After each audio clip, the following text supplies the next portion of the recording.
Hello everybody, thank you so much for tuning in today. My name is Jesse Mayfield-Sheehan. I am coming to you live from Warren Field in Brookline, Massachusetts with some Lou Tompkins All-Star Youth Baseball League playoff action today between Brookline and Waltham.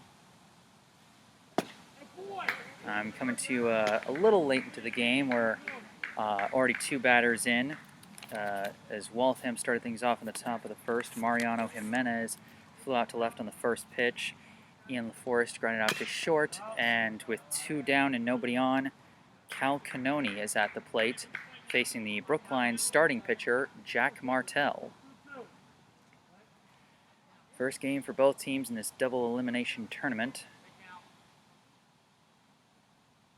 As Martell winds and delivers to Cannoni, and he tips it into the glove for his third strike, and Waltham goes down in order. So like I said, I'm a little behind on things, so let me give us some more precise catch-up. Waltham led off with its shortstop, number 21, Mariano Jimenez. He took the first pitch out to left field, and it was caught out and left by Brookline's Brage Golding for the first out. Easy can of corn there. Ian LaForest fought a little more in the count and ultimately sent a grounder up the middle, but it was too slow to get into the outfield, and Brookline shortstop Caleb McGrath came up with a very nice play, chasing it down, grabbing it just behind second base, spinning and throwing to just catch LaForest in time. So early defensive highlight from McGrath. Then Cal Cannoni, the left fielder, number 7, came up to the plate with 2 outs and nobody on, and as I said, he just struck out swinging. So as we get ready for the bottom of the first, we'll get ready for Brookline's due at the plate as they face off against the Waltham pitcher, number 22, Justin Moran.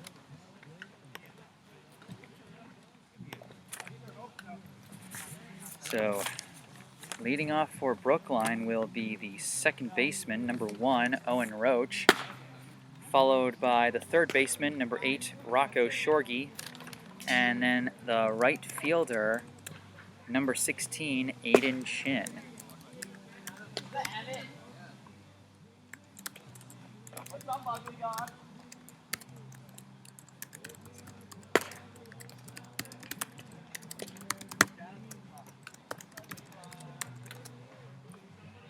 Brookline has played Waltham twice this season.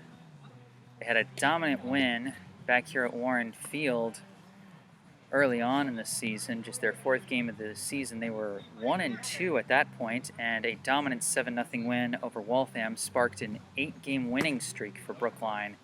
And among that winning streak was another win at Waltham, though that one surrounded in a tad bit of controversy as Waltham was mounting a comeback, hit a 3-run inside the park home run, aided by darkness, preventing Aiden Chin from finding the ball in the outfield, and the umps had to call it because they couldn't get the stadium lights on. But either way, Brookline has beaten Waltham twice, and we'll see what their offense can do. They've had their fair share of struggles offensively the past 2 games. A tough 3-2 loss to Reading Black and a tough 2-1 extra inning loss to Medford closed out their season on a 2-game losing streak. In each game, the offense only managed 5 hits. And just for comparison, the last win of their winning streak against Reading Red, they amassed 12 hits, or more than the last 2 games combined. So we'll see which Brookline offense we get today against Moran. The last time they played him, they put up 7 runs against, they put up a chunk of runs against him before he was ultimately pulled. So we'll see what they're able to do.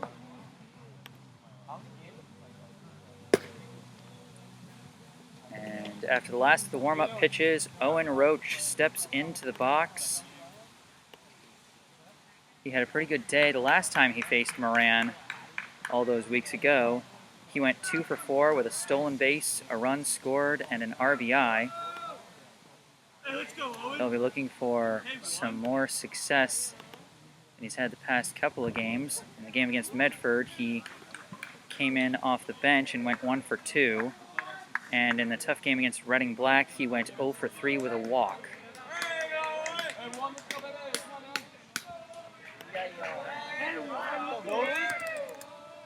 First pitch from Moran. In there for strike one.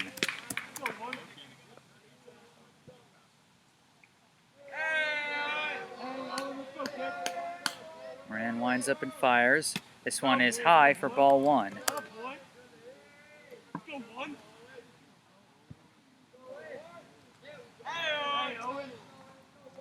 1-1 pitch. High and inside for ball two. 2-1 the count to Roach. The pitch. Swung on and connected. This is a grounder over to the shortstop. Fielded cleanly by Jimenez. The throw is in time. And it'll be a 6-3 ground out for the first out of the inning. Next up is the third baseman, number 8, Rocco Shorgy. When facing Moran last time, Shorgy finished the game 2 for 3 with a walk, 2 steals, and 2 runs scored. The pitch from Moran catches the inside corner, strike one.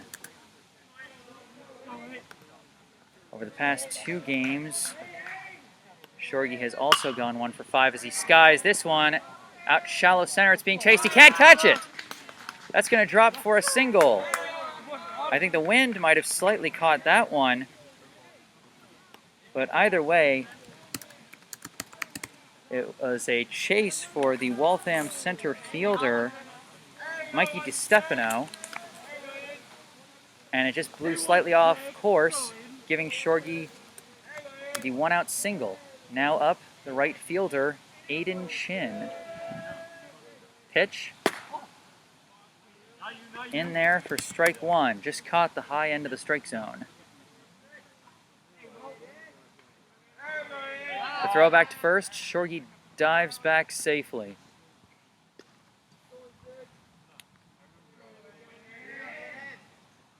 Hey, 1-6. 0-1 the count. Pitch. Swung on and sent down the left field line. Foul.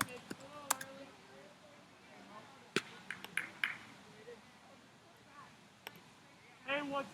Okay. Aiden Chin 1 for 6 over the past 2 games.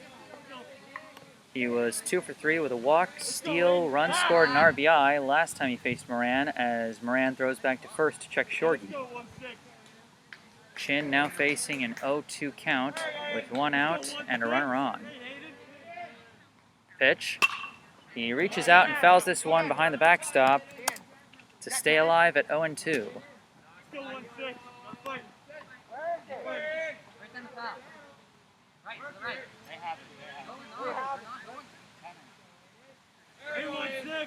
Moran checks the runner at first. The 0-2 pitch again. He hits a high hopper. This one over to the shortstop. Fielded by Jimenez. Thrown to first, and he's got Chin. Shorgy advances to second. So Brookline has a runner in scoring position for the cleanup hitter and catcher, number 20, Jasper Reed.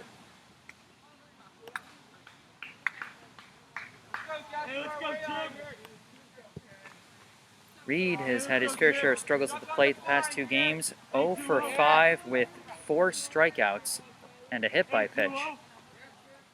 Here's the pitch. He connects on this one. This one's going up the middle. It's going to drop in front of the center fielder and skip away from him. Rocco Shorgy is coming in to score. And Reed is heading down to second. And he slides in safely at second. An RBI single for Jasper Reed. What a time to break his hitting slump as he drives in Rocco Shorgy and then advances to second on an error in center. Brookline takes the early lead 1-0. Now up, the shortstop, number 15, Caleb McGrath. Pitch from Moran. In there for strike one. As I said, Jasper Reed had such struggles over the past couple of games, and he chose the perfect time to start producing again. The 0-1 pitch to McGrath is in the dirt, skips away from the catcher, and Reed goes down to third. Slides in safely. Ball gets away from the third baseman and into left field, but doesn't fly enough for Reed to come home, but he does get down to third.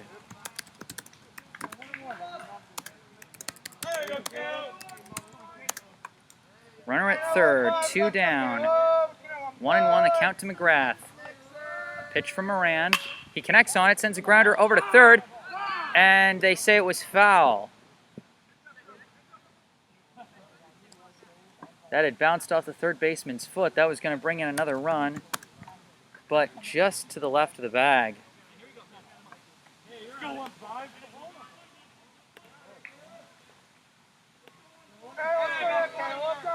So 1-2 the count to McGrath.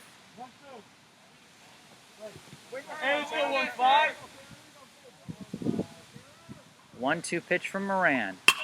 He connects on this one. He skies it out to right. It's being chased by the right fielder. Is he going to catch it? No, he isn't. Reed comes in to score. McGrath goes down to second, and he holds at second. A double to right field by Caleb McGrath brings in Jasper Reed, and Brookline now leads Waltham 2-0. Now coming up, the center fielder, number 22, Andrew Silverman. Moran with the pitch. High and inside, ball 1.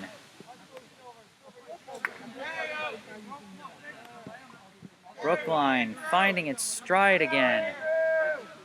Pitch to Silverman, swung on and missed. Caught him with that same high inside corner.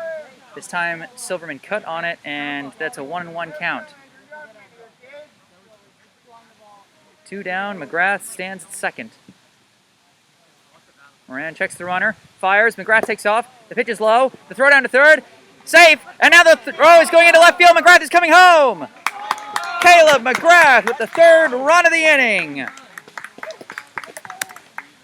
Aggressive base running pays off for Brookline.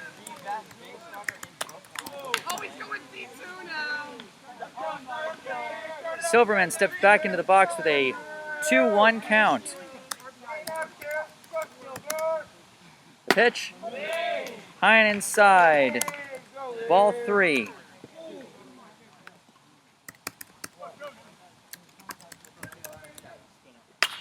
Now this one is skied out to shallow left. It's caught by the shortstop, and that'll end the inning. Brookline choosing the best time possible to break out of the hitting slump they've been in over the past 2 games. They put up 3 runs in the bottom of the first to take a 3-0 lead over Waltham in the first playoff game. The inning went as follows. Owen Roach led off with a ground out to the shortstop. Rocco Shorgy hit a single to center, perhaps aided slightly by the wind, if not by the sun. Aiden Chin grounded out to short, but advanced Shorgy to second. And then with 2 outs, the runs started coming in. Jasper Reed hit a single to center that allowed Shorgy to score and allowed Reed to advance to second on an error by the center fielder. Caleb McGrath came up, and after a wild pitch advanced Reed to third. McGrath skied a fly ball out to right near the right field line, and the right fielder could not chase it down, giving McGrath a double and Reed the second run of the game. Andrew Silverman came up next, and during his at-bat, McGrath stole third, then came home on a throwing error by the catcher, making it 3-0. Silverman would pop out to shortstop in the deep parts of the infield to end the bottom of the first. So the score is Brookline 3, Waltham 0 as we get started in the top of the second as the pitcher Jack Martell takes the hill again after a 1-2-3 inning in the top of the first.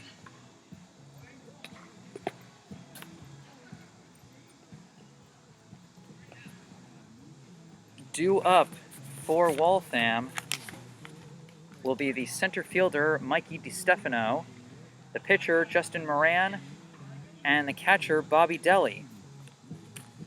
So 3 of the guys most responsible for the first inning rally will now take to the plate for some attempted redemption.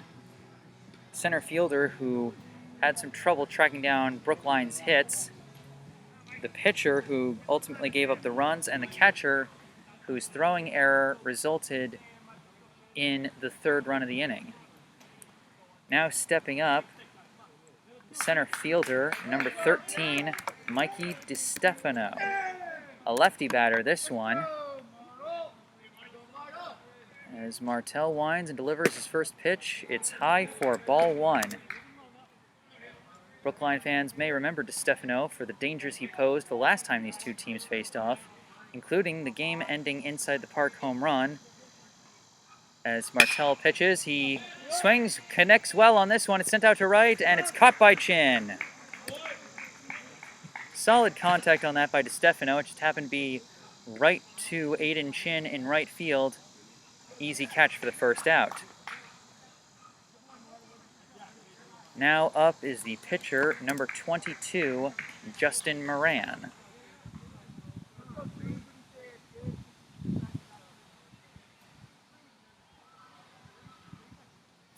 Martell winds and delivers.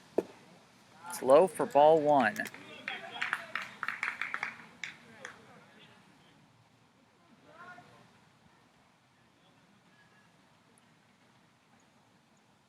Martell winds and delivers. In there for strike one. Martell has been an effective do-everything kind of pitcher for Brookline this season. He's been a very effective reliever and able to come in to start from time to time as he delivers the 1-1 pitch. This one's in the dirt for ball two.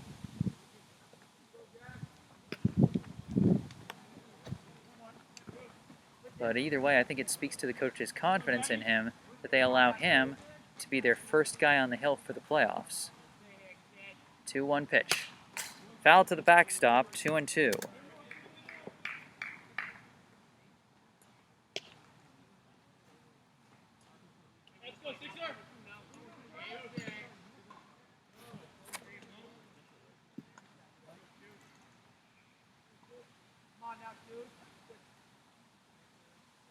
Two from Martell. He reaches out and fouls this one down the right side, and Moran stays alive at 2-2.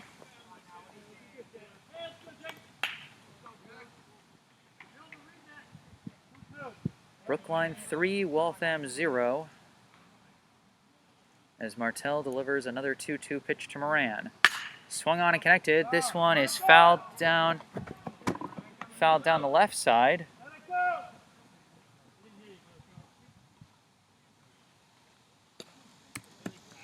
So Moran stays alive.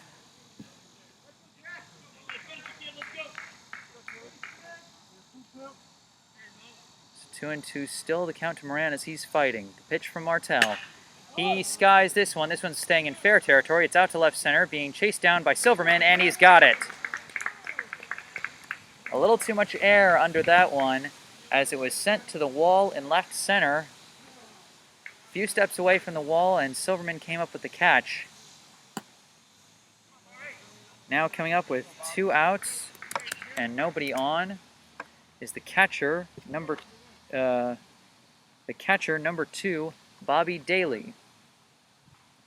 Pitch, low and away, ball one.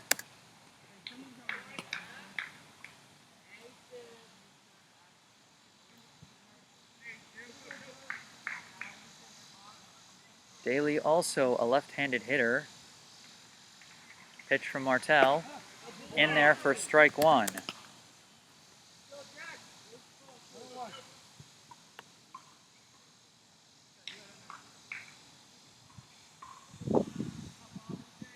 The 1-1 pitch.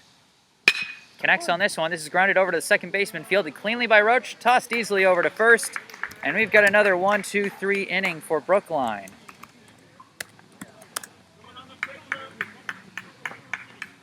So Jack Martell doing very well in putting the Waltham hitters down with a little help from his friends in the field behind him. The top of the second plays out. Fly out to right by Mikey DiStefano. Fly out to left center by Justin Moran. And ground out to second by Bobby Daly. Brookline maintains its 3-0 lead and now comes to the plate for the bottom of the second inning. Due up for Brookline, first is the first baseman, number 27, Eli Rothman, Following him will be the pitcher himself, Jack Martell, number 6. And then the extra hitter, number 47, John Kim.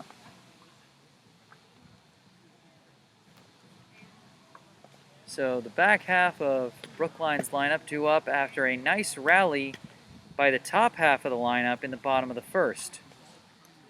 Once again, we had a one-out single to center by Rocco Shorgy, possibly aided by either the wind or the sun, as the ball dropped a bit to the right, a bit to the center fielder's left, to my right, but his left, for a single. Then after Shorgy advanced to second on a ground out, Jasper Reed came up and broke a tough hitting slump he's been on over the past 2 games. As I said, coming into today, he was 0 for 5 with 4 strikeouts and chose the best time to break out with an RBI single to center to get the scoring going. He also advanced to second on an error by the center fielder. Caleb McGrath hit a double as the right fielder couldn't dive for the catch, and Reed came in to score, and then McGrath stole third and came home on a throwing error by the catcher. So 3-0 Brookline as Eli Rothman steps to the plate. Pitch from Moran. He swings on the first one. One hopper over to third. The throw over to first. 5-3 ground out. So a first pitch swing by Eli Rothman. No luck as it goes right to the third baseman. So with 1 out in the inning, here comes the pitcher, Jack Martell. Pitch from Moran. It hits him! That might have caught him, that might have grazed his head there, or at least his batting helmet. It looked like he tried to duck, but then the ball kind of dipped. It was off his head, it was off his helmet. He tried to duck away from the pitch, but it dipped into his helmet, and Martell gets a free trot down to first. He's telling people he's okay, and he stands at first base for the extra hitter, John Kim. Moran pitches. It's a high hopper over to third, fielded by the third baseman, throws it over to first. The throw gets away from the first baseman. Martell is going down to third on the throwing error, and Brookline now has runners at the corners. And due up the left fielder, number 11, and the only lefty hitter for Brookline, Brage Golding.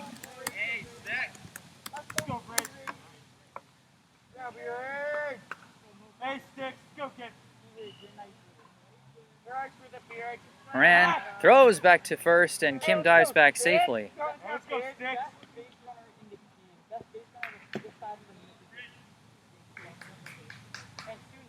Moran checks the runner at first, sets,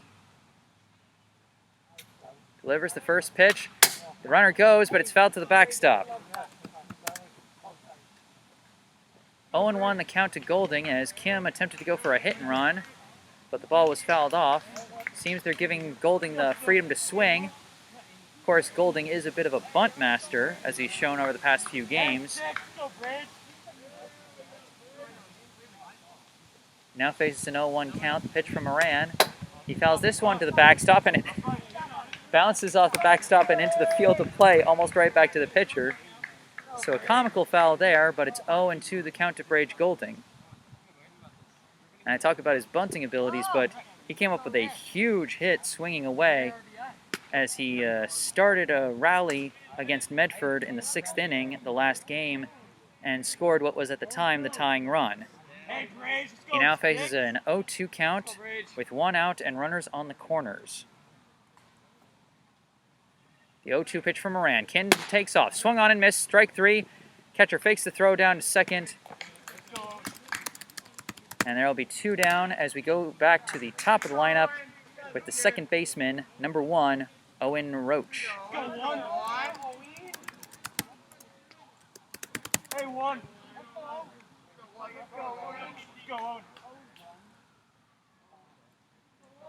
Moran with the pitch. He swings and connects. Skies this one out to center field. It's in shallow center. It's tracked down by DeStefano, and that ends the inning.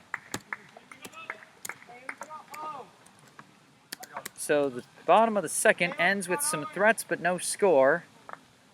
Eli Rothman grounded out to third. Jack Martell was hit by a pitch. John Kim reached on a throwing error at third that allowed Martell to advance to third. Brage Golding struck out swinging, and Kim advanced to second. And then Owen Roach flew out to center field to end the second inning. The score in this first game of the Lou Tompkins playoffs is Brookline 3, Waltham 0. I am Jesse Mayfield-Sheehan coming to you live from Warren Field in Brookline, Massachusetts. I'll take a quick between innings mute break, but I'll be back shortly, so stay tuned. Hello and welcome back to Warren Field in Brookline, Massachusetts. My name is Jesse Mayfield-Sheehan coming to you live with this opening game of the Lou Tompkins All-Star League playoffs between Brookline and Waltham. Waltham coming up in the top of the third. Brookline's Jack Martell delivers the first pitch of the inning to the Waltham extra hitter, number 23, Nick LaForest. Brookline leading Waltham 3-0. Pitch from Martell, and it's popped out to shallow right. Owen Roach calls it off, and he makes the grab. Aiden Chin was charging in, and usually you let the outfielder charging in take it, but Roach made a call. He called the man off, and now coming up, the first baseman, number 11, Drew Anderson. Another lefty hitter from Waltham. Pitch from Martell. Swung on and missed, strike one. Fooled him with the high heat. Martell has been dealing thus far in this game. He has sent Waltham down in order each of the past two innings. Go, hurry up! The 0-1 to Anderson. He swings and connects on this one. He's sending a grounder toward the middle. It's fielded by Roach, thrown over to first, and the throw gets away from Rothman. And Anderson decides to hold at first.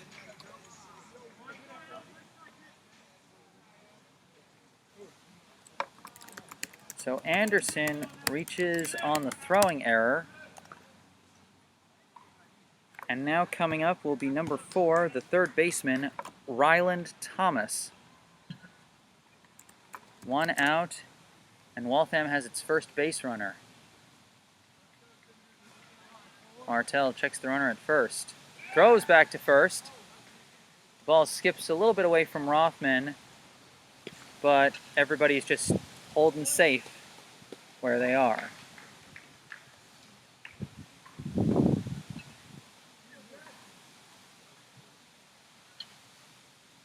Pitch from Martell is a ball. Reed pulled up as if he was going to throw, but he didn't.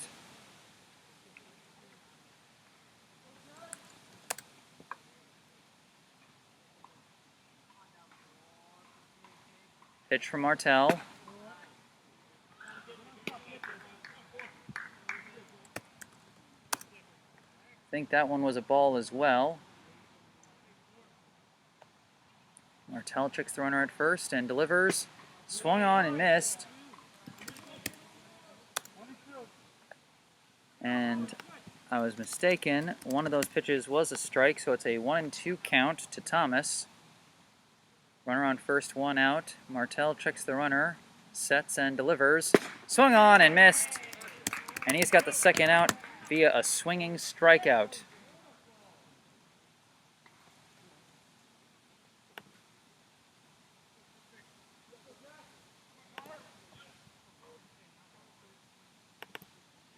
So now due up for Waltham is their right fielder.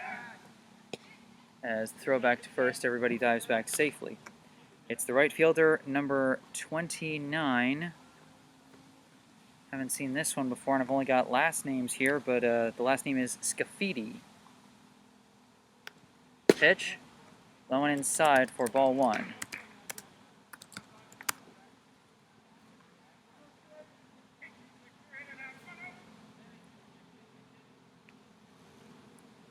Pitch, swung on and missed. Caught him chasing a pitch in the low inside area. 1-1 the count. Drew Anderson stands at first. 2 down in the top of the third. The pitch from Martell, swung on and missed. Strike 2.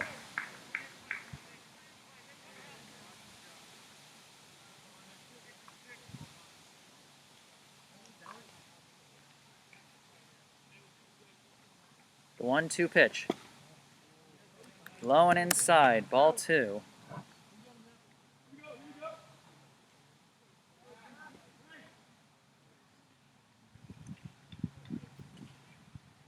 Martell sets. The 2-2 pitch to Scavidi. He skies this one over to the shortstop. Easy pop-up. Caught by McGrath, and that ends the top of the third. So, again, Martell continues dealing, gives up his first base runner of the game, but he maintains the Brookline lead at 3-0. As we're back around to the top half of the lineup, starting with Rocco Shorgy, Aiden Chin, and Jasper Reed. Shorgy and Reed each managed to hit a single to center their last time up. Both some very close drops in front of the center fielder. Shorgy's dropped just to DiStefano's left, as DiStefano had trouble tracking it down, either due to wind or due to sun, couldn't tell which. And then Jasper Reed sent one that DiStefano tried to be cautious and stay behind and, keep the ball in front of him instead of going for like a dangerous diving or shoestring catch. But it ended up backfiring off of him as the ball bounced quickly off the ground and then off his body and deeper into center field, allowing Reed to go to second as Shorgy scored. So we'll see what these hitters have in store for us this inning. Once again, the score, Brookline 3, Waltham 0.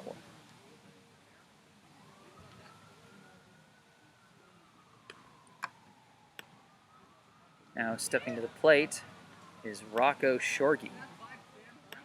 Again, coming into this game, he had been 1 for 5 with 2 walks in the past 2 games as Moran delivers the first pitch. It's low for ball 1.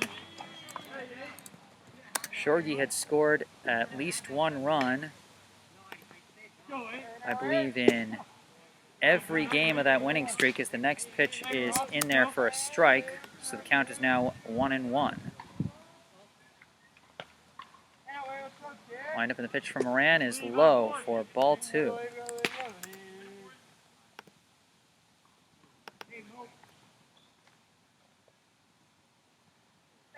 Pitch from Moran. He connects on this one, sends it out to right center. They're chasing it. It's going to drop in again. Shorgy with another single, this time to right center. Good way to start the inning. And I was actually slightly off on my factoid earlier there. Shorgy had scored in the first 7 of the 8-game win streak. He did not score in their last win over Reading Red, so the run he scored in the first inning was his first run scored in 3 games. As Aiden Chin steps in, takes his first pitch, skies it out to left. It's going back. It's going to drop behind the left fielder. Rocco Shorgy's going for third. Aiden Chin's going to go to second easily. Rocco Shorgy's running for third, and he's headed for home. The throw's coming into the plate. Shorgy slides in, heads first, he scores! Throw down to third, and they caught Chin. So Chin with an RBI double to left. Rocco Shorgy scores. But Aiden Chin is thrown out trying to stretch it to third base, so it'll be 1 out. Brookline now leading 4-0, and coming to the plate is Jasper Reed.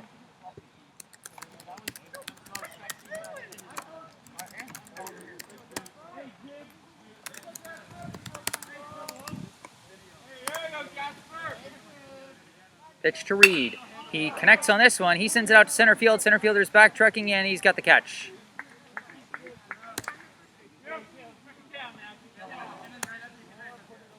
So 2 outs And next up is Caleb McGrath, who hit the fly ball near the right field line that could not be tracked down by the right fielder and turned into an RBI double. Pitch from Moran. In the dirt, ball 1.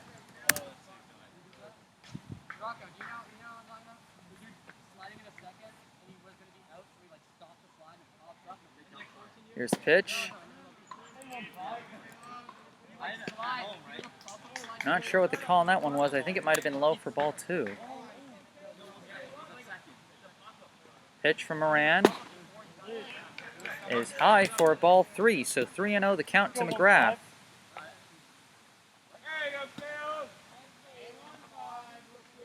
Pitch down the middle for strike 1.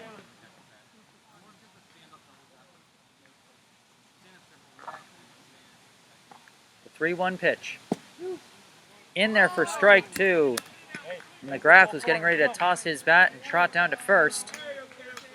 But the ump said it caught the corner, so we've got a full count to McGrath with 2 outs and nobody on. The pitch. He tips this one just away from the catcher's glove. And McGrath stays alive with a 3-2 count.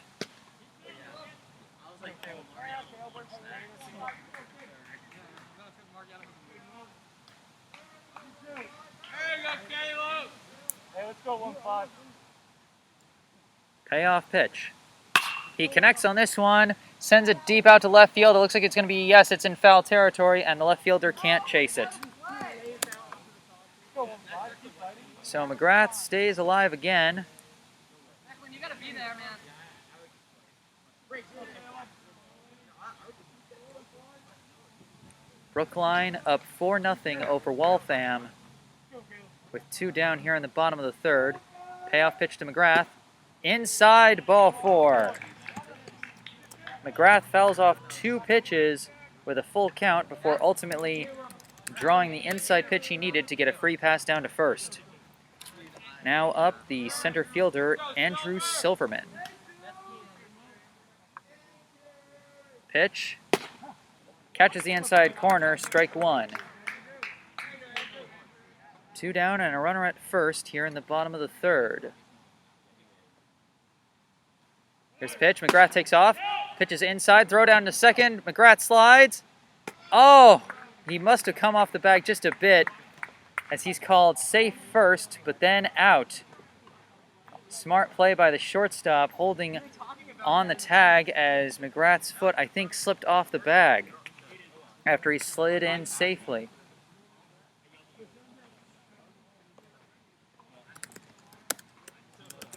So the 3rd inning ends,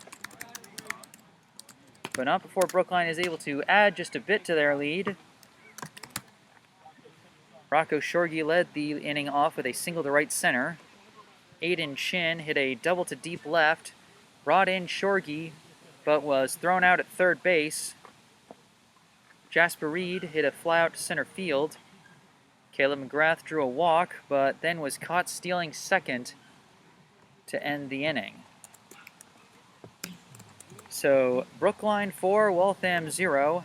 I am Jesse Mayfield-Sheehan, live at Warren Field in Brookline, Massachusetts. I'll take a quick between innings break for this Lou Tompkins All-Star League playoff game, but I will be back shortly. Stay tuned. And we're back at Warren Field in Brookline, Massachusetts. I am Jesse Mayfield-Sheehan, bringing you this Lou Tompkins Youth Baseball playoff game between Brookline and Waltham. Brookline leads 4-0 as we get ready to start the top of the 4th. Waltham is back around to the top of the order, starting with Mariano Jimenez. Brookline's Jack Martel with his first pitch. Inside, and it hits him. First pitch of the inning, and Jimenez gets a free trot down to first. Martel just lost control of that pitch. And now coming up, Ian LaForest. Forrest, his last time up, he sent a grounder up the middle, but it was tracked down by McGrath, who made a nice spinning throw over to first to get second out of the top of the 1st inning. Pitch from Martel. Check swing, foul down the right side.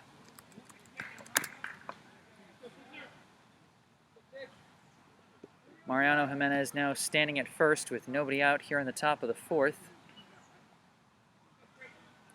Only the second base runner that Waltham has had so far today. Martel checks the runner, sets, throws back to first. Jimenez dives back safely.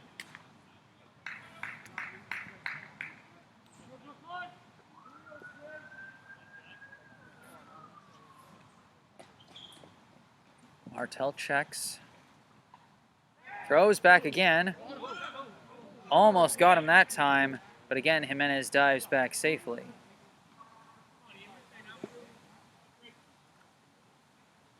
Oh and 1, still the count to LaForest.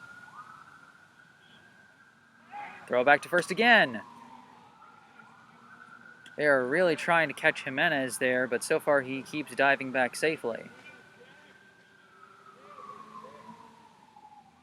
Pitch. In there for strike 2. 0-2, the count to LaForest.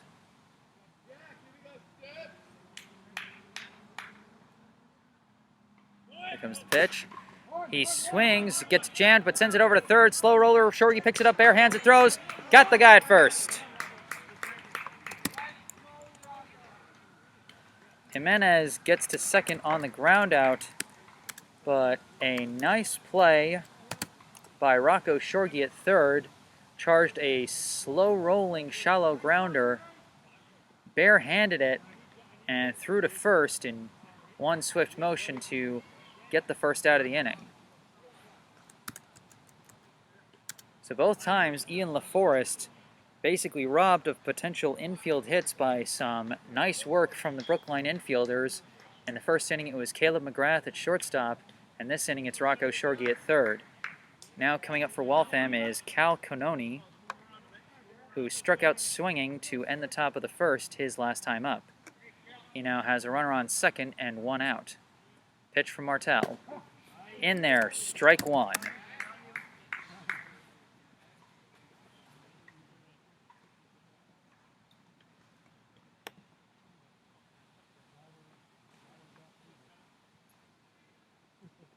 And we got a timeout as Reed trots out to the mound to talk with Martel. They talk things out, and now Reed comes back behind the plate. And Martel gets ready to deliver the 0-1 pitch to Cononi. He checks Jimenez back at second. Checks again. Winds and delivers. Outside, ball 1.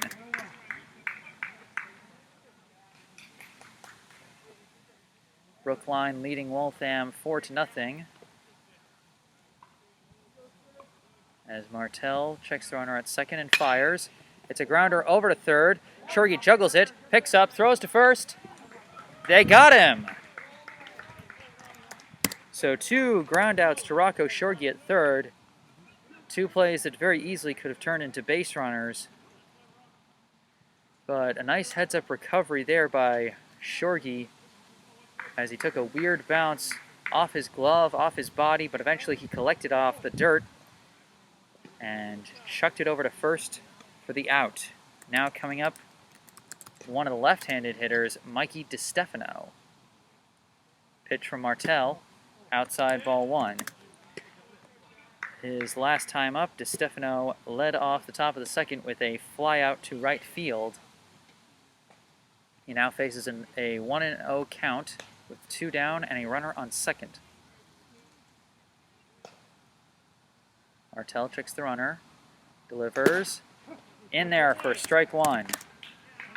Like I said last time, DiStefano was a dangerous hitter for Waltham when these 2 teams last played in Waltham, and he hit that 3-run inside the park home run that ultimately decided the game was too dark to play, as Brookline won 8-7. Martel checks the runner a couple times and fires. Catches the zone for strike 2. 1-2, the count to DiStefano. 2 outs, runner at second. Brookline leads 4-0. Martel checks the runner at second, turns around and throws, and he dives back safely. Drawing back to second is one of those situations you have to be a little more careful with, because if your fielders are in their positions, then they are far away from the bag. Martell sets, delivers, catches the high inside corner, and that'll be a strikeout looking. DiStefano arguing that it might have grazed his left elbow, but ump says nope, that caught the strike zone. Strike 3, end of the top of the 4th. So Waltham puts slightly more of a threat together as Mariano Jimenez leads off with a hit by pitch and then advances to second on a ground out to third by Ian LaForest. But then another ground out to third by Cal Canoni and a strikeout looking by Mikey DiStefano end the threat with no damage. So Brookline maintains its 4-0 lead and gets ready to come back to the plate. And they'll be starting with Andrew Silverman, whose at-bat last inning was cut short when Caleb McGrath was caught stealing second. He'll be followed up by Eli Rothman and Jack Martell.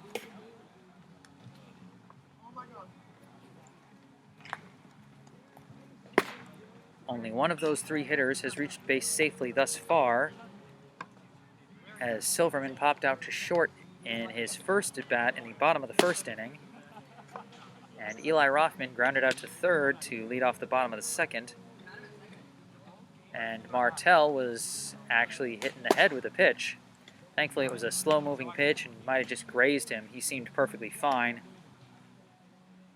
And he's continued dealing at the mound, so all signs say he's okay.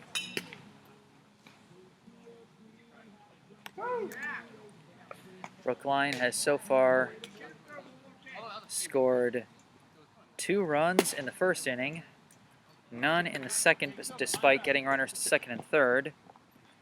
Scored 1 in the 3rd inning, and now we'll see what they can do in the 4th. As Silverman steps into the box.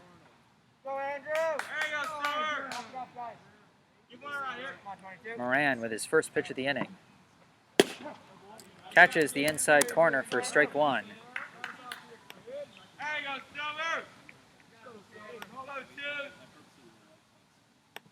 Pitch from Moran. In there for strike 2. So an 0-2 count to Silverman. Pitch from Moran is high for ball 1. 1-2 the count. Another pitch. He reaches out and connects on this one. It's a grounder to third, juggled at first by the third baseman. He throws to first, and he's got him. So a ground out to third by Silverman to start off the bottom of the 4th. And now coming up is Eli Rothman. Silverman and Rothman were 2 of the better players during Brookline's slump the past 2 games, as the first pitch to Rothman is in there for strike 1, I believe. Pitch from Moran. He skies this one behind the backstop.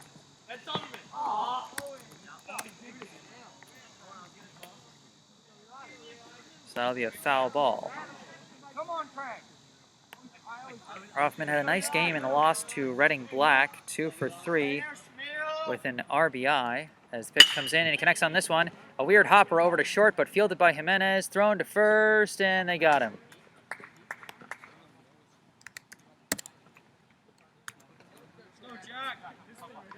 So a pair of groundouts to the left side of the infield leaves Brookline with 2 outs and nobody on as pitcher Jack Martell comes to the plate. Pitch is high for ball 1.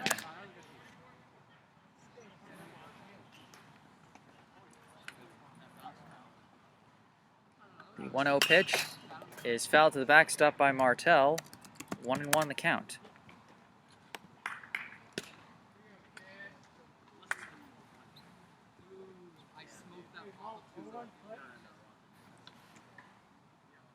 pitch. Swung on and missed. So 1-2 count for Martell as he swung at a dipping pitch in the dirt. Pitch by Moran is high for ball 2. Let's go, Jack. 2-2 now the count. Hey, 6. The pitch catches the inside corner, and Martell goes down looking. So Brookline, for the first time today, can't get a runner on the bases. A ground out to third by Andrew Silverman, a ground out to short by Eli Rothman, and a strikeout looking by Jack Martell. Regardless, Brookline still maintains its 4-0 lead over Waltham in their first game of this year's Lou Tompkins playoffs. I'm Jesse Mayfield-Sheehan, live from Warren Field in Brookline, Massachusetts, and I'll be back after a short break. Stay tuned. And we're back at Warren Field in Brookline, Massachusetts. I am Jesse Mayfield-Sheehan, bringing you this Lou Tompkins All-Star League playoff action between Brookline and Waltham. Brookline leading 4-0 as we start the top of the 5th. Waltham sending Justin Moran to the plate. It's pitcher against pitcher as Brookline's Jack Martell winds and fires. Low for ball 1.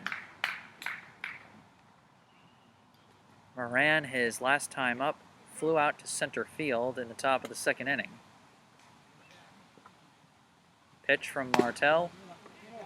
Low again for ball 2.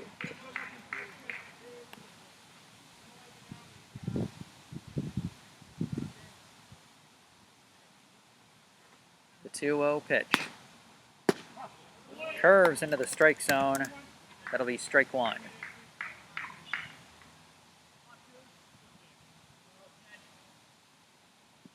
The 2-1 pitch. Dips low, 3-1.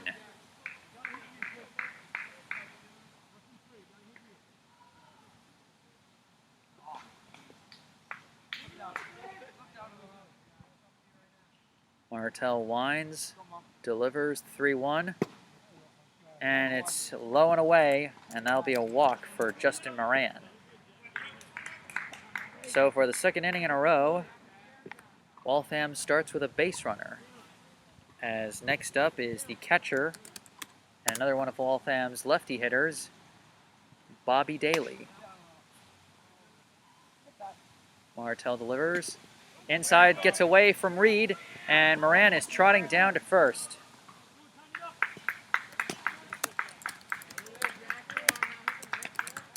So the passed ball allows Moran to go to second.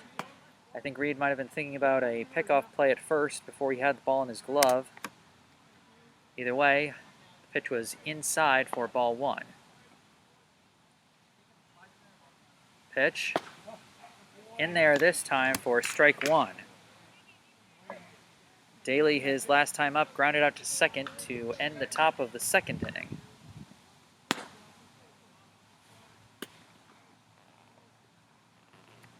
Now the pitch, and that one is way high, and it gets away from Reed again. So a wild pitch that time. And Moran trots down to third. A couple free bases, and Waltham is now 90 feet away from getting on the scoreboard.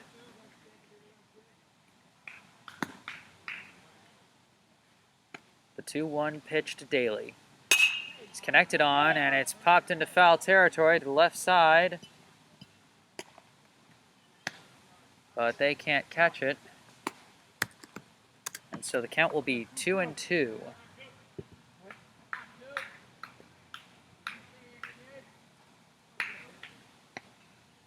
Pitch. Connects and sends it foul to the left side again. Bobby Daly fighting to stay alive here. Nobody out and a runner on third. His team trailing Brookline 4-0.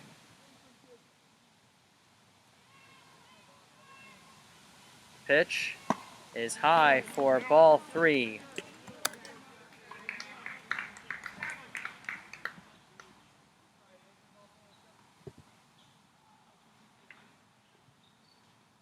Full count to Daly. Martell with the payoff pitch. Swung on and missed. And that'll be the first out of the inning.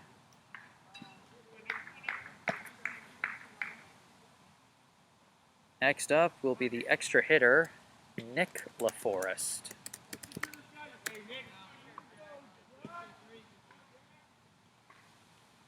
Martell delivers the pitch. In there for strike one. Nick LaForest, his last time up, he popped out to shallow right, caught by the second baseman, Owen Roach. Pitch. Swings and tips it. That'll be strike two. 0-2 the count with one out and a runner at third base.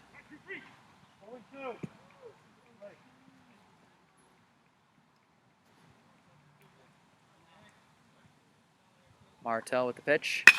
He connects on this one. A diving snag by Shorgy. He holds the runner at third, throws it over to first, and he's got him. Shorgy sprawls out for the fast grounder to the hotline. He manages to hold Moran at third base and throw LaForest out at first. And now we've got two outs with a runner at third base for Drew Anderson, another lefty hitter. Pitch from Martell. He swings and grounds it. It's fielded by Rothman over at first. He tosses it to Martell. Martell tags the bag. And the 3-1 ground out ends the inning. Brookline with a stellar defensive performance after a walk, a passed ball, and a wild pitch. Put a runner at third with nobody out for Waltham. Brookline still got out of the jam unscathed. They got Bobby Daly to strike out swinging, Nick LaForest to ground out to third, and Drew Anderson to ground out to first. And it looks like we're going to have a new pitcher for Waltham.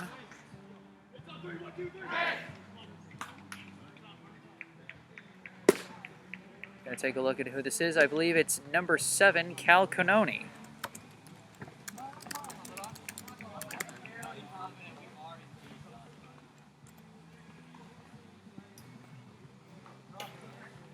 Due up for Brookline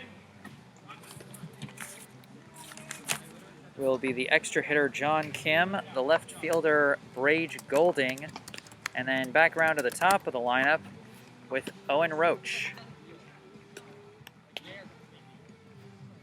Brookline still leading Waltham 4-0. And through 12 innings now this season, Waltham has not scored a single run on Brookline soil. Of course, they put together a pretty stellar offensive performance on their own grounds, managing to put up 7 runs, even if the last 3 came with some help from the darkness. But when they're playing at Warren Field, it's been an absolute nightmare for them thus far. John Kim steps into the box to start the bottom of the 5th inning. Canoni with his first pitch of the game. Catches the inside corner for strike one. Kim, his last time up, he hit a grounder to third, but reached on a throwing error by the third baseman. Pitch. Just inside for ball one. Let's go. Hey, 4-7. Let's go, KC. Canoni working the inside end of the box. And now this pitch, low and down the middle, swung on and missed, strike two. Let's go, KC.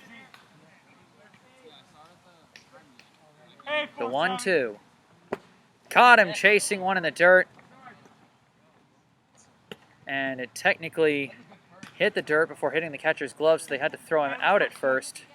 But an easy throw for Daly, and John Kim is down on strikes. So with 1 out and nobody on, Brage Golding, the lefty, comes to the plate. First pitch from Canoni is outside, ball one. Hey, let's go. 1-0 the count. Pitch. Well outside again. Seems regardless of the stance of the batter, Canoni likes working that specific side of the plate. The inside zone for righties, the outside for lefties.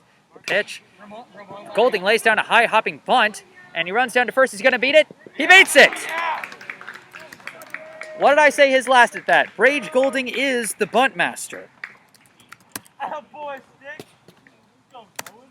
I'm not entirely sure why he doesn't bunt every single time he's at the plate. His success rate on bunts has been phenomenal this season. As now with a runner on first and one out, we cycle back to the top of the order with Owen Roach. Go, Owen. Pitch. Swung on and missed. Strike one. Hey, let's go, Owen. Hey, one. Roach, his last time up, he flew out to center field to end the bottom of the second inning. Hey, one. Pitch in the dirt, and it skips away from the catcher, and Golding is going down to second base.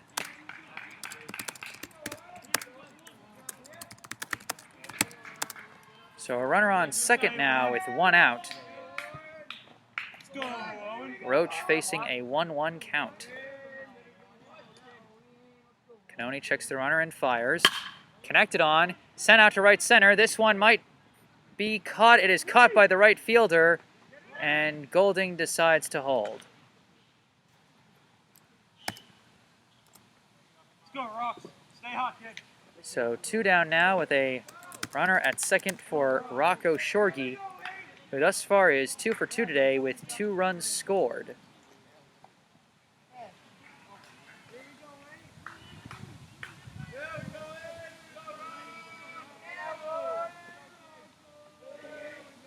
Canoni checks the runner and delivers. This one skips away from the catcher again.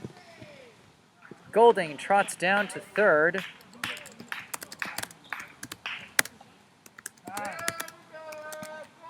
After another wild pitch and a brief timeout, Shorgy talking to his coach. As I said before, Rocco Shorgy scored on the first 7 of Brookline's 8 straight wins. He didn't score in the last win against Reading Red or either of their 2 losses to close out the season, but he's been back to his scoring ways. He's already scored half of Brookline's 4 runs. 1-0 pitch. He connects on this one, sends a grounder to the right side with second base. It's juggled by the second baseman. He's going to reach safely, and Golding will score. That would have been a close play at second either way, as he sent that to a weird spot on a slow roller. But either way, the second baseman could not collect it. Golding scores, and Brookline has a 5-0 lead now, as Aiden Chin comes to the plate with 2 down and a runner at first as they throw back to first, but Shorgy dives back safely. Chin, his last time up, hit an RBI double to deep left. Pitch, he fouls this one to the backstop. Of course, Chin's double ended with him trying to stretch things too far and being thrown out at third by the catcher. He now has Shorgy at first base as they throw back to check him again. 2 down and an 0-1 count as Brookline leads Waltham 5-0. The 0-1 pitch in there for strike 2. 0-2, the count to Chin. Pitch, Shorgy takes off, swung on and missed, and that ends the inning.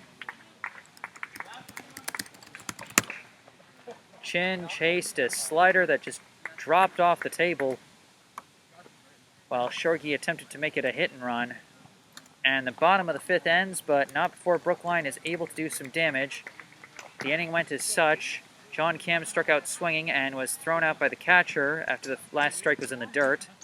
Brage Golding laid down another one of his patented bunt singles, though every one is different from the rest, and this one was a weird high bouncer in front of the plate. Owen Roach flew out to right, but not before a wild pitch got Golding to second. Another wild pitch got Golding to third while Rocco Shorgy was at the plate. And then Shorgy reached on an error by the second baseman on a weird slow roller in the right gap.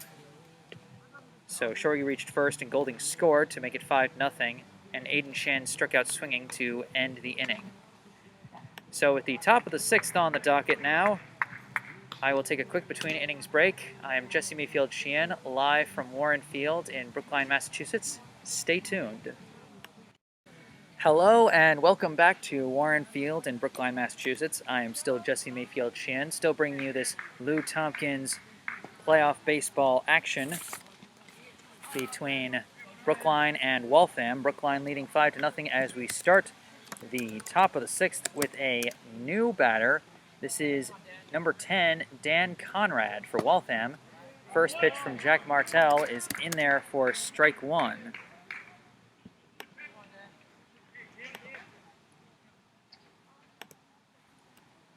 Next pitch, in the dirt, that's ball 1.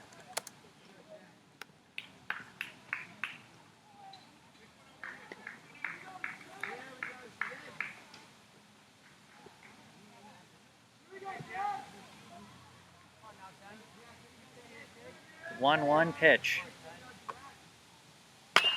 He connects on this one, sends a grounder over to third, fielded easily by Shorgy, thrown to first, and the throw skips away from Rothman.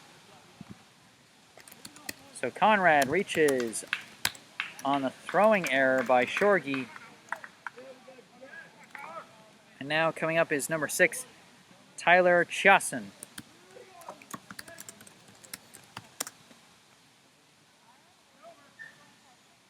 Conrad at first, Chiasson at the plate. A pair of pinch hitters coming in for Ryland Thomas and Scafidi.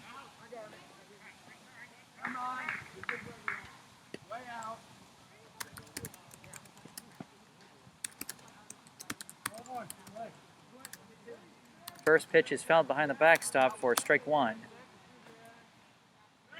Martell throws back to first. Conrad dives back safely.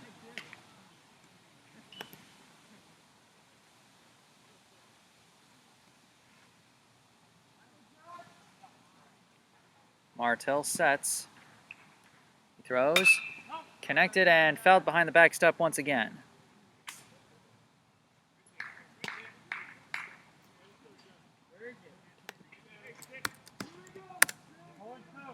So 0-2 the count to Chiasson with Conrad at first base and nobody out.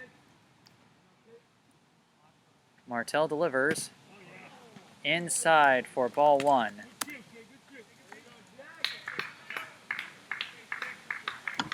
Brookline was ready for the strike 3 call on that one, but ump said just inside. Martell sets 1-2, and it's fouled to the backstop once again.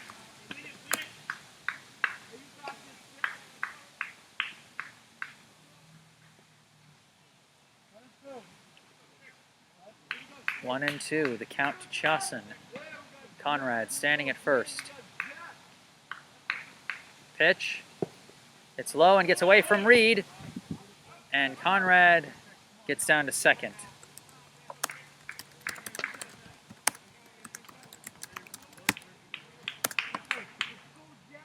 Two and two the count to Tyler Chiasson.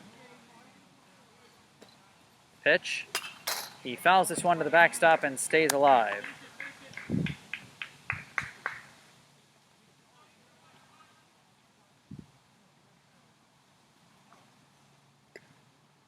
Chiasson trying to make things happen for Waltham with a runner on second, nobody out, and Brookline leading 5-0. Pitch. Swung on, and it's a high hopper, but it's foul to the left side. Chiasson fighting.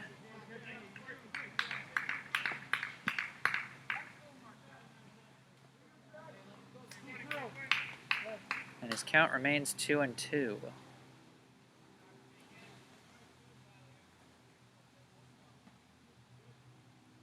Pitch. He swings at a really high one and fouls it behind the backstop. Chiasson applying the swing at everything strategy, and it's paying off for him. He's hit 3 straight foul balls to stay alive.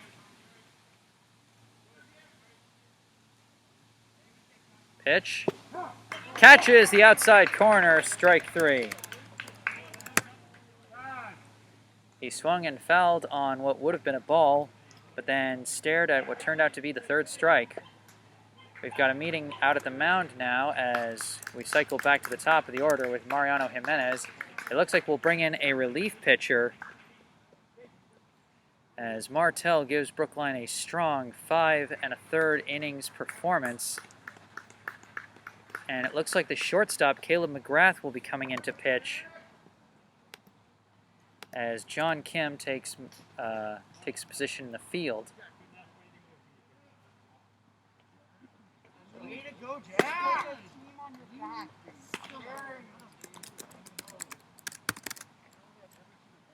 So as McGrath takes his warm-up pitches, we'll take a look back at Martel's pitching line. As I said, he lasted 5 1/3. He leaves 1 inherited runner on second, but if that one doesn't come in, then he'll end the day with 0 earned runs. In fact, And okay, and it's short. Was it short? The extra hitter came to Kim. Kim? Yeah, no lineup change. That's fine. I just didn't know that. All right, Yeah. thank you. so the coaches confirm that it is John Kim taking McGrath's place at shortstop. He started as the extra hitter. And again, looking at Martel's line, he finishes this game with 0 earned runs. And I don't think he gave up a hit today. He's been dealing all game long. A couple of errors, a couple of wild pitches have put runners in position to threaten. But so far, it's been a very strong outing for Martel, and as a result, he's on the docket for the win if Brookline maintains this lead. But for now, it's McGrath's show as he faces Mariano Jimenez. First pitch for McGrath is high for ball 1. McGrath has been a very effective relief pitcher. He got a couple of saves during Brookline's winning streak, coming through in some clutch situations. He checks the runner a couple of times and delivers inside ball 2.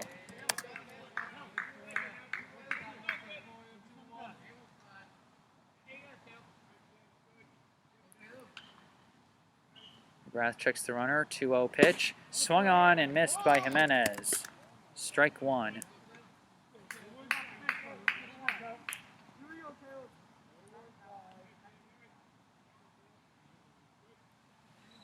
McGrath steps off the mound to check the runner at second. Steps back on for the 2-1 pitch to Jimenez.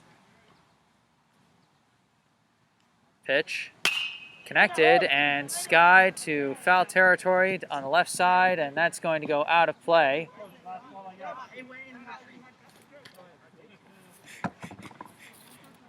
Brookline's number 2, Ian Glick, was trying to catch that one with what appeared to be a pizza box. Couldn't quite haul that one in, surprisingly to everyone, I'm sure. Either way, it's a 2-2 count to Jimenez.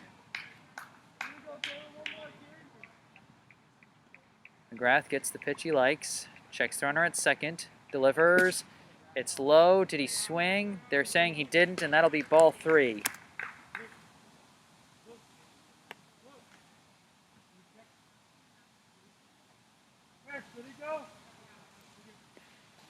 Brookline coach asks for a double check with the second official, and he also said he didn't go, so it'll be a full count. Payoff pitch. It's foul to the backstop. The Waltham hitters, showing some resilience this inning. Tyler Chios in the at-bat before this hit 6 total foul balls. Jimenez has already hit 2. Pitch. He connects, and this one is flying out to left field. It's being chased, and it's just foul.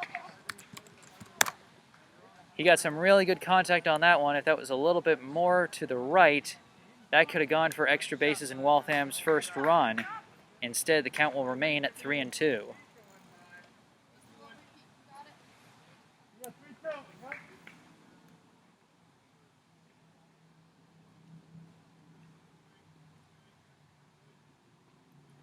McGrath checks the runner, delivers, and he gets jammed inside and grounds over to second, fielded by Roach, thrown to first, and he's got him. Conrad advances to third on the throw, but it'll be 2 down now for number 3, Ian LaForest.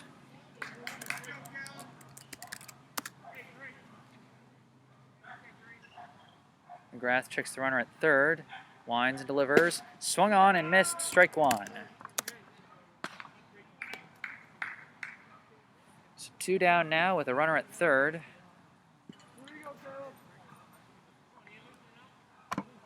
The 0-1 pitch, swung on and dribbled back to the pitcher. It's fielded easily by McGrath, and he underhands it to first. Easy out, and Brookline is out of the jam once again. Waltham once again strands a runner in scoring position. This time the way it played out, Dan Conrad reached on a throwing error at third base by Rocco Shorgy. Tyler Chiasson struck out looking, but not before a passed ball allowed Conrad to advance to second. Caleb McGrath took over for Jack Martell on the mound. And then McGrath got Mariano Jimenez to ground out to second, and Ian LaForest to ground out back to him at the pitcher's mound. And that ended the inning. So due up for Brookline in the bottom of the 6th inning as they try to put some lasting damage on the board before they come out for one last defensive stand in regulation. It'll start with the catcher, Jasper Reed. Then it'll be Caleb McGrath. And then Andrew Silverman. Reed, his last time up, flew out to center field. McGrath drew a 2-out walk, but was then caught stealing second. And Silverman grounded out to third to lead off the bottom of the 4th inning.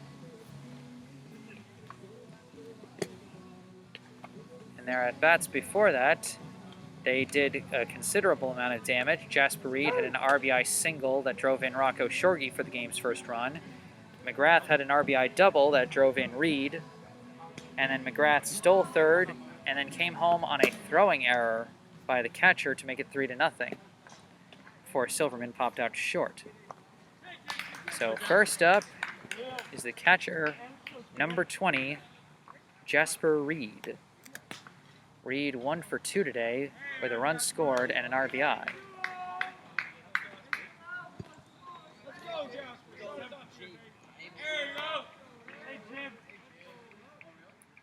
The pitch from Cal Canoni, high and inside, ball 1.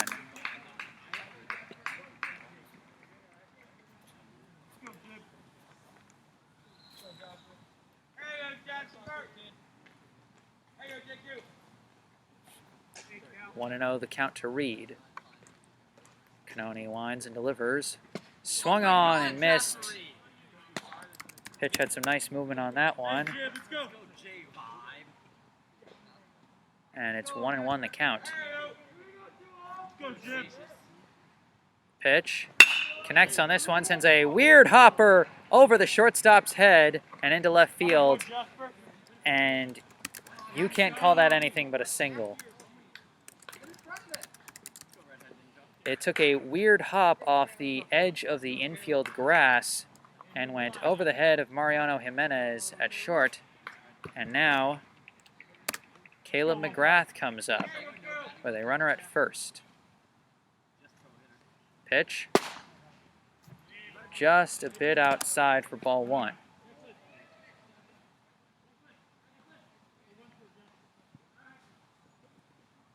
And it looks like we're going to have a pinch runner.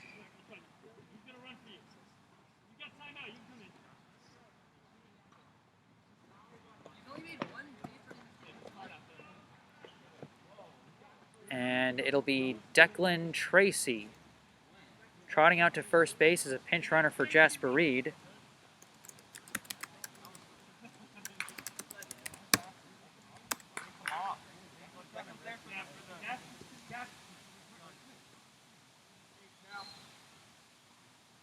Now McGrath stands back in. The first pitch is in the dirt, and that'll be ball 2. Hey, let's go 1-5. Hey, go Gil. 1-5. So 2-0 the count. They throw back to first. It skips away from the first baseman, and Tracy holds. Go 1-5.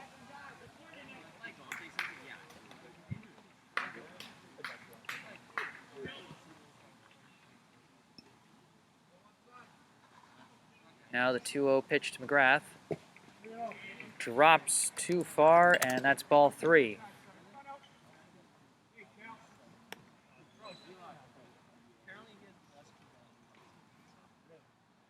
Now the throw back to first, and Tracy gets back safely.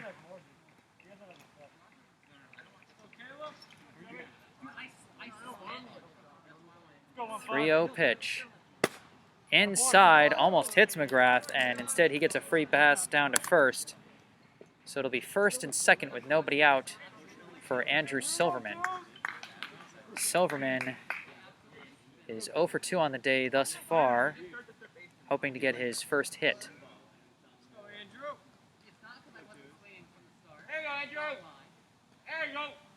First pitch from Canoni. He shows bunt. He lays down a bunt down the third baseline, and it's foul. As I said before, Silverman was one of the silver linings for Brookline during the 2-game losing streak that ended the regular season. In the loss to Reading Black, he was 1 for 3 with 2 runs scored, both of the team's only runs. And then against Medford, he was 2 for 4 with an RBI double that tied the game. Now he faces an 0-1 count. Pitch from Canoni. He shows bunt again, and he pulls back as the pitch is over his head for ball 1. So 1-1 count. First and second, nobody out here in the bottom of the 6th. Brookline leads Waltham 5-0. Canoni checks the runner at second a couple times, turns around, and chooses not to throw. Coach telling Declan Tracy he's got to, lay out when he dives back. He's been coming back standing up a couple times. Pitch, connected on, Senta. Oh, what a grab by the third baseman. They get the guy at third, throw over to first, and Silverman just barely beats it. But a very well-fielded fielder's choice at the hot corner by the original starting pitcher, Justin Moran. So Declan Tracy out at third for the first out of the inning. And next up is Eli Rothman. Pitch. Inside, ball 1.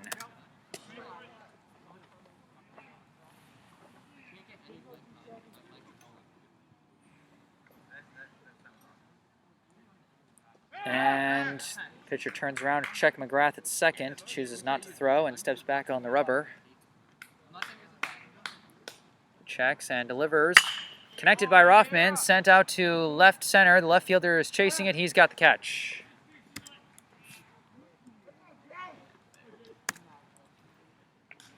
So 2 outs. We've got a pinch hitter coming in for Jack Martell. Number 18, Jake Levin.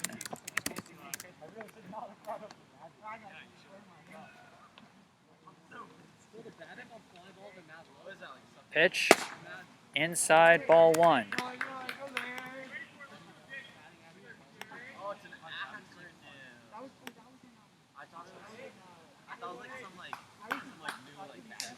One 1-0 pitch from Canoni. McGrath takes off for third. The throw down to third. He slides in safely. Got ducks on the pond here. Get these ribbies.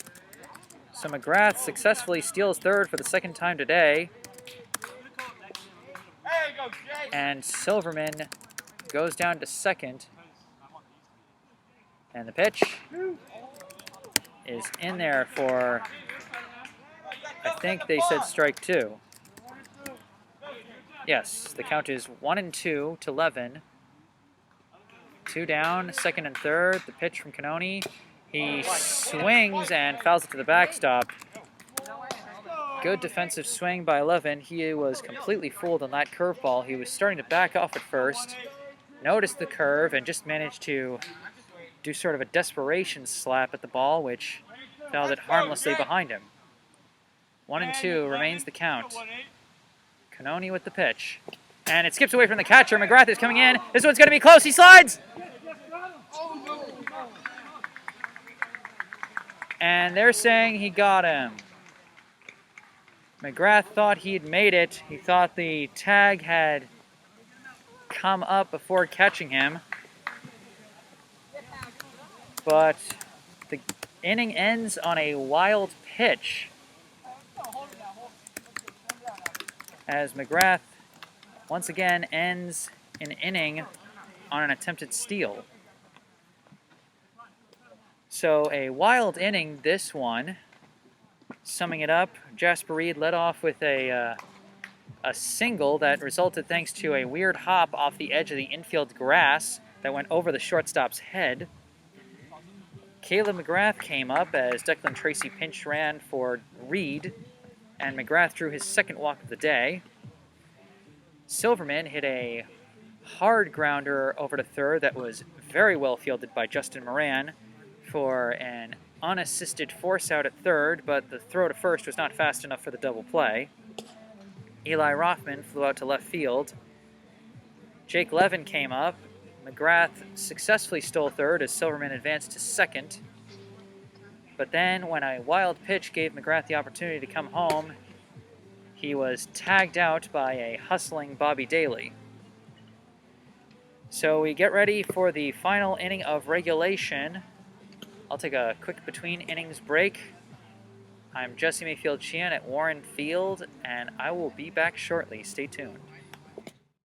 Hello and welcome back to Warren Field in Brookline, Massachusetts. I'm Jesse Mayfield-Sheehan bringing you this Lou Tompkins Youth Baseball playoff game between Brookline and Waltham as we start the final inning of regulation, the top of the 7th inning, with Brookline holding a substantial 5-0 lead over Waltham.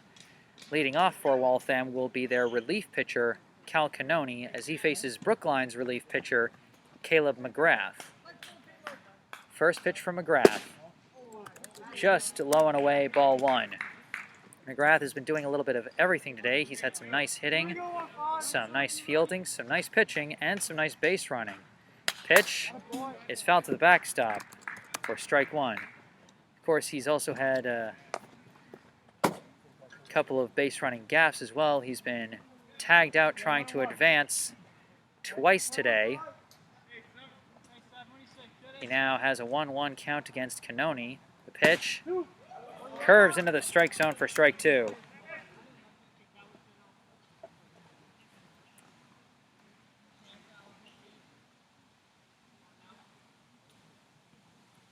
And we got a time called by Cannoni. Cannoni, his last time up, grounded out to third in the top of the 4th inning. And before that, he struck out swinging to end the top of the 1st. The pitch reaches out, hits this one into the right gap, into right field. That'll be a single. So Cannoni leads off with what could be considered Waltham's first clean hit of the day. All the other times they've reached base has either been a walk, a hit by pitch, or what could be judged a fielding error, as now coming up is one of the lefty hitters, Mikey DiStefano.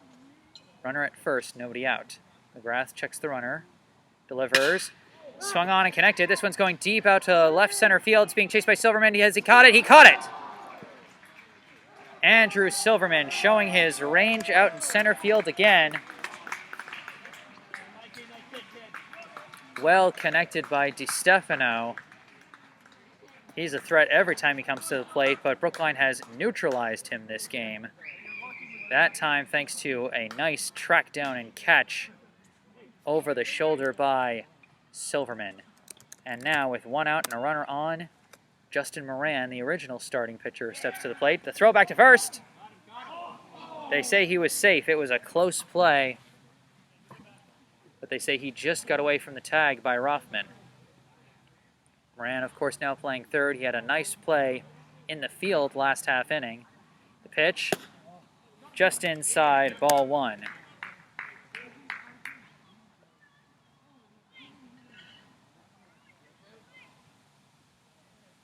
McGrath checks the runner at first.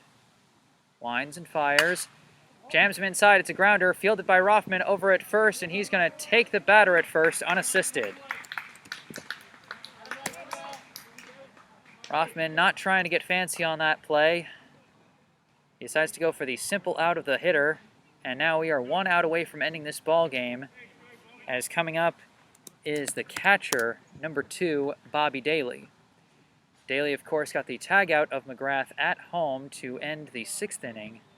McGrath looking for some payback now on the mound. Pitch, just low for ball 1.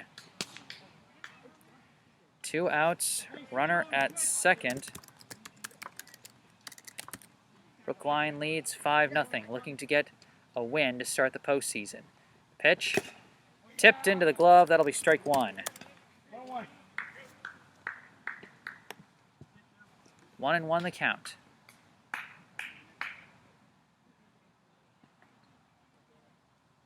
McGrath checks the runner at second, winds and fires, outside, ball 2.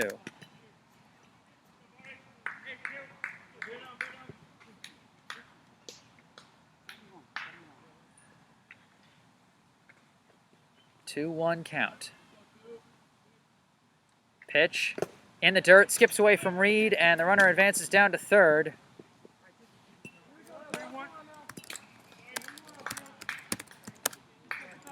So Cannoni now 90 feet away from ending this shutout. And it's a 3-1 count. The pitch fouled to the backstop, strike 2. Waltham has gotten a runner to third quite a few times this game, but none of them has been able to get across. And now we've got a full count to Bobby Daly with 2 down in the final inning of regulation. McGrath winds the payoff pitch. Struck him out, and Brookline wins. Daly goes down swinging, and Brookline claims a victory to start this playoff tourney 5-0. I'll just give a quick recap of the game to wrap up this playoff broadcast as Brookline puts themselves in a good position to keep going in these playoffs, while Waltham now finds itself on the brink of elimination in this double elimination tournament. Recapping the game, Jack Martell started on the mound for Brookline and was dealing early on. He got the Waltham hitters to go down in order in the top of the first. Fly out to left, ground out to short, strikeout swinging. And then his batters backed him up pretty quickly. After a ground out to short to start the inning, Rocco Shorgy hit a single to center. Weirdly got away from the center fielder either due to sun or wind. Hard to say whether it would have dropped in front of him regardless. But either way, they had a runner on first. And then after Shorgy advanced to second on a ground out to short, Jasper Reed came through big time with a 2-out single to center, scoring Shorgy. And then after the ball bounced away from the center fielder, Reed advanced to second. Caleb McGrath followed that up, and after a wild pitch sent Reed to third. McGrath hit a fly ball near the right field line that the right fielder could not dive for, and it resulted in an RBI double for McGrath. Andrew Silverman came up. McGrath stole third and then scored on a throwing error by the catcher to make it 3-0 before Silverman popped out short to end the inning. Martell came back on the mound in the top of the second and set him down in order once again. Fly out to right, fly out to center, ground out to second. In the bottom of the second, Brookline threatened again after a leadoff ground out to third. Jack Martell got hit by a pitch. John Kim reached on a throwing error, and during the next at-bat, a strikeout, but Kim advanced to second while Martell was at third. So they put runners at second and third, but Owen Roach flew out to center to end the second inning. Top of the third, and Waltham got its first base runner as Drew Anderson reached on an error by the second baseman. But the other batters around him pop out to second, strikeout swinging, pop out to short. In the bottom of the third, Shorgy once again singled, this time to right center. Aiden Chin hit a double over the left fielder's head and brought in Shorgy, but then Chin was thrown out at third. Jasper Reed flew out to center. McGrath drew a walk and then was caught stealing second. It seemed like he slid in safely, but then maybe slipped off the bag as the shortstop very smartly held the tag on him in case such a thing happened. So that ended the bottom of the third.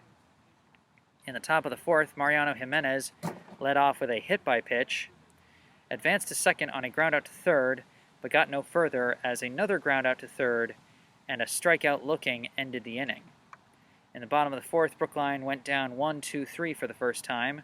Ground out to third, ground out to short, strikeout looking. Then in the top of the fifth, Justin Moran led off with a walk, advanced to third on a passed ball and a wild pitch, but then strikeout swinging, ground out to third, ground out to first, and that ended the top of the fifth, again with no score. Cal Canoni came in for Moran on the mound, and while he got the first batter out on strikes, Brage Golding laid down one of his patented bunt singles and advanced to second on a wild pitch, then to third on another wild pitch, and then Rocco Shorgy reached on an error by the second baseman, which allowed Golding to score. A strikeout swinging ended the inning. In the top of the sixth, Dan Conrad came on as a pinch hitter and reached on an error by the third baseman. Then Tyler Chasson came on for Scafidi and had a well-fought at-bat that included a pass ball that brought Conrad to second and a total of 6 foul balls before Martell ultimately put him down on strikes looking. After that, Caleb McGrath took over for Martell, who will get the win on the mound, by the way. And McGrath got the next 2 batters on a pair of groundouts, one to second and one back to the mound, and that ended the top of the sixth. Brookline put together some threats in the bottom of the sixth again. Jasper Reed led off with a single that took a weird hop on the edge of the infield grass and went over the shortstop's head. McGrath followed up with his second walk of the day. Andrew Silverman hit a hard grounder to the third baseman that was well fielded for a fielder's choice, putting pinch runner Declan Tracy out at third. Eli Rothman flew out to left, and then with Jake Levin pinch hitting for Martell, McGrath successfully stole third once again, but then on a wild pitch, McGrath was tagged out trying to take home, and that ended the sixth inning. Then in the seventh, McGrath came back on the mound and redeemed himself for being caught on the base paths twice, as after giving up a single through the right gap by Cal Canoni, he sent the next 3 batters down in order, fly out to center, ground out to first, strikeout swinging. So that ends the game. We'll see who Brookline will be facing in their next game. I believe it should be tomorrow. But either way, I plan to be there once again, so I hope you'll tune in once again. Live from Warren Field in Brookline, Massachusetts. The final score, Brookline 5, Waltham 0. I am Jesse Mayfield-Sheehan. Thank you all for listening, and have a good night.